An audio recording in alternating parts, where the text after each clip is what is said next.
So when you're structuring your lead forms, the order in which the questions on the lead form are actually asked is one of the most important things when actually leading to conversions. So most people just throw together a lead form with the questions they think they should ask in a random order, but that destroys your conversion rate and filters out actual buyers. So the way you want to structure it is by a slow ramp up leading to the most difficult questions at the very end. Now, one key thing to understand is that the last thing you want to ask for is their name, email, and phone number, because in their mind, putting in their name, email, and phone number is as much of a commitment as putting in their credit card information. So you want to structure it with the most easy, brainless questions first to get people into the pattern of actually asking the question. So the first thing is going to be a simple yes or no question, not some multiple paragraph thing where they have to fill out information or their name, email, phone number, which is what almost every single person does, or even questions that are multiple choice. You want to have a question at the start that is a very simple yes or no question. So for example, doing something like, do you run a business?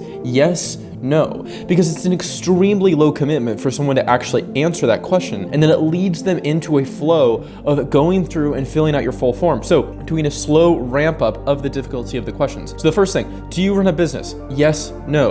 Are you the primary decision maker for that business? Yes, no. Then we get into more difficult questions. So for example, in the last 3 months, what has your business done in profit on average?